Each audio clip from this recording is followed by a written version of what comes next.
Reason for diverging and converging of rays from concave and convex lens. अब हम ये देखेंगे कि क्या रीज़न होता है कि कनकेव या कन्वेक्स लेंसेज से रेस जो डाइवर्ज हो जाती हैं या फिर कन्वर्ज हो जाती हैं। सबसे पहले हम कनकेव लेंस का डायग्राम बनाते हैं। कनकेव लेंस का डायग्राम कुछ इस तरह से होता है जिसमें एक प्रिंसिपल एक्सिस होगी। जब कभी भी हम रे को प्रिंसिपल एक्सिस के पैरेलल भेज के इस लेफ्ट वाले सरफेस पर हिट करवाएंगे तो सबसे पहले ये रे अगर अपना मीडियम चेंज करेगी तो ऑब्वियसली ये रिफ्रैक्ट होगी, दैट इज अपनी डायरेक्शन भी चेंज करेगी।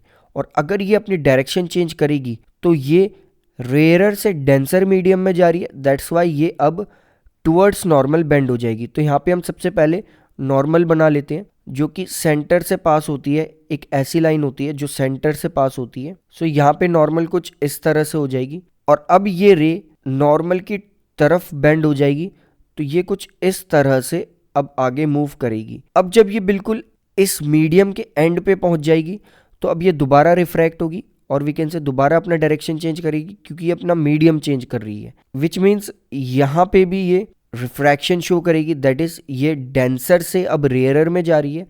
तो हम यहाँ पे भी एक नॉर्मल ड्रॉ करेंगे इस सरफेस के, दैट इज कुछ इस तरह से। और हमें पता है ये डेंसर से रेयरर में जा रही है तो ये स्ट्रेट तो जाएगी नहीं, अब ये मूव करेगी अवे फ्रॉम नॉर्मल कुछ इस तरह से।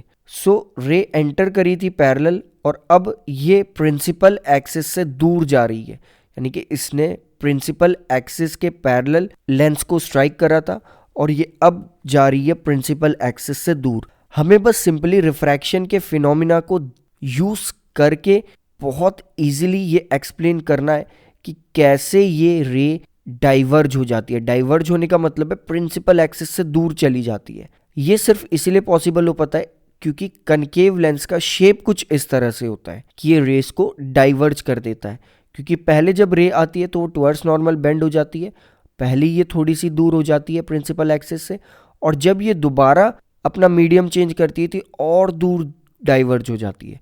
तो ये होता है कनकेव लेंस में डाइवर्जन के पीछे रीजन। सेम इसी तरह से हम कन्वेक्स में कन्वर्जेंस के पीछे का भी रीजन देख सकते हैं। लाइक सबसे पहले हम कन्वेक्स लेंस ड्रॉ करते हैं कुछ इस तरह से, इसके बाद इसमें एक प्रिंसिपल एक्सिस फॉर्म करेंगे और इसमें भी दोबारा एक रे को प्रिंसिपल एक्सिस के पैरेलल सेंड करेंगे।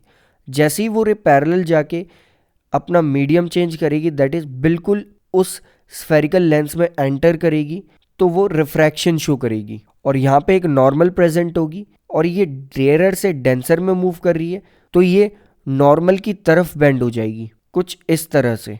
इसके बाद ये दोबारा अपना मीडियम चेंज करेगी और जब ये दोबारा अपना मीडियम चेंज करेगी तो हम यहाँ पे भी एक नॉर्मल ड्रॉ करेंगे और हमें पता है अब ये रे स्ट्रेट तो जाएगी नहीं क्योंकि ये मीडियम चेंज कर रही है और ये नॉर्मल की तरफ भी नहीं मुड़ेगी क्योंकि ये डेंसर से रेयरर की डायरेक्शन में जा रही है। ये मूव करेगी अवे फ्रॉम नॉर्मल कुछ इस तरह से और हमें ऐसा लगेगा कि रे जो पैरेलल आ रही थी प्रिंसिपल एक्सिस के वो प्रिंसिपल एक्सिस के तरफ बेंड हो गई, यानी कि कन्वर्ज हो गई। ये होता है कन्वर्जेंस और डाइवर्जेंस के पीछे रीजन कि क्यों रे कन्वर्ज हो जाती है कन्वेक्स लेंस में और क्यों रेज डाइवर्ज हो जाती हैं कनकेव लेंस में। हमें बस रिफ्रैक्शन का फिनोमिना आना चाहिए कि वो रेयरर से डेंसर कैसे मूव करती है और कैसे हम नॉर्मल ड्रॉ कर सकते हैं। अगर हमें इतना सा फिनोमिना आता है तो हम चाहे वो किसी भी टाइप या किसी भी शेप में कोई मीडियम क्यों ना प्रेजेंट हो, हम ये रे डायग्राम ड्रॉ कर सकते हैं कि उसमें से एमर्जेंट रे किस डायरेक्शन में और कैसे बाहर निकलेगी।